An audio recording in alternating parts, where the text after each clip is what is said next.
All right, hey everybody, old guy jamming here. Today, what do you do if your guitar sounds like a sitar? Now, I'm trying to mimic this a little bit, and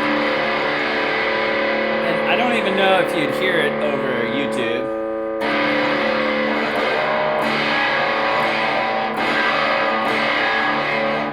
But it's a horrible kind of double ring thing, a double vibration thing that you get with a locking nut.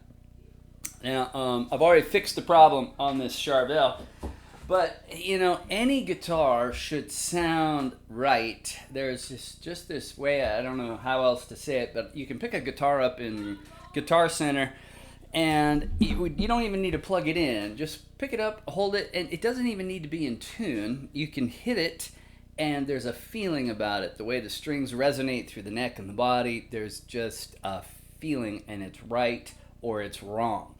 And a more expensive guitar like this Charvel ought to be right off the get-go. However, I've been struggling with this thing for a while because the low E and A had this weird, I could not figure it out. The action, I usually get my action down to 1.2.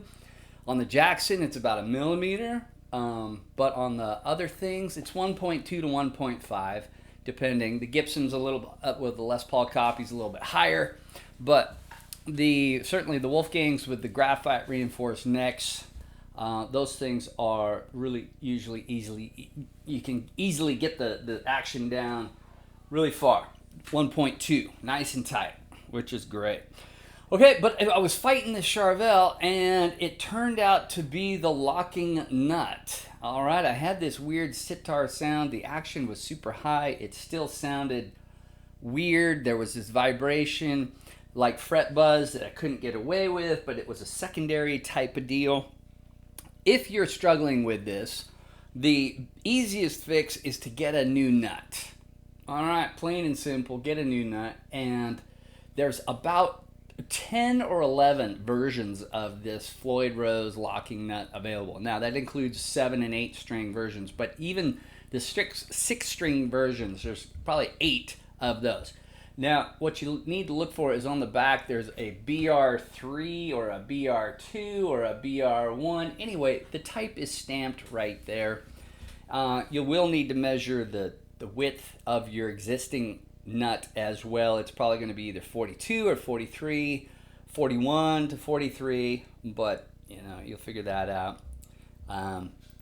But this is the biggest thing, the BR3 or the BR1 or the BR2.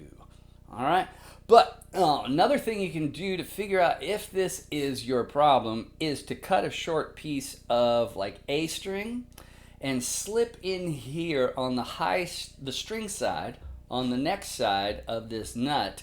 Slip it in, loosen all your strings, slip the piece of A string, because it's got to be thick enough to bring these up.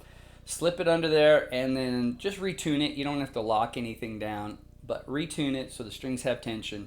Hit it, play some chords, play some open strings, because that's when it happens with the open strings, like detuned, open, and see if it doesn't go away. If it goes away with a little spacer in here or a string added, then it's definitely the nut. But I'm telling you, it's the nut anyway. The other thing you can do is remachine this yourself so that the string is contacting the nut all the way along the surface of the nut.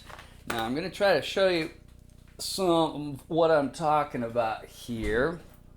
All right, this is the high E side, this is the low E side, and let me see if I can get my really high-tech camera.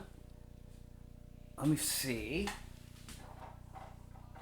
if I can shed some more light on the subject. I had this earlier, and my camera is terrible. There, we'll put this on the end like that. And on that,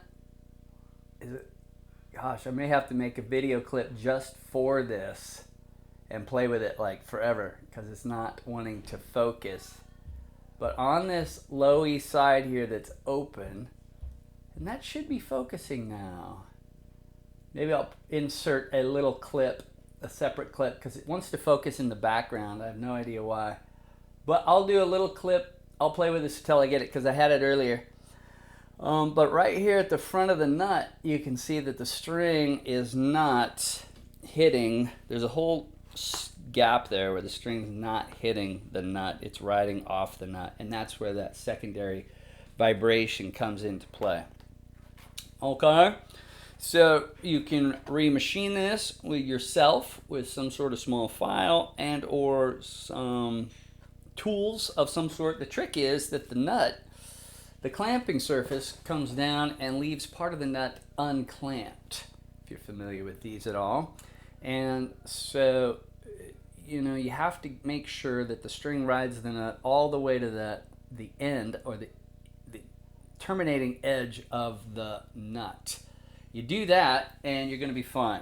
So to see if that's the problem, you can put a string, a piece of A string under the loose strings, tighten it up, back up, or you can remove this, shim up this front half kind of high. It's the same thing. So I would just put the string under the strings, but you can do that as well and then see if that is indeed your problem. I went ahead on my Charvel and just ordered a new Series 1000 Floyd Rose nut and fixed the problem because it was no fun to play the way it was. Now my action is nice and low and it sounds great as is.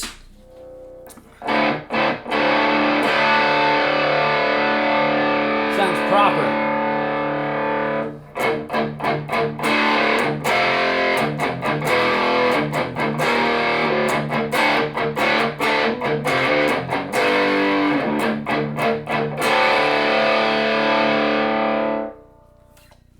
Nice. Okay, so if your guitar sounds like a sitar, it's the nut. Work on it later. I'm gonna try to sneak in a video of that nut, a better version.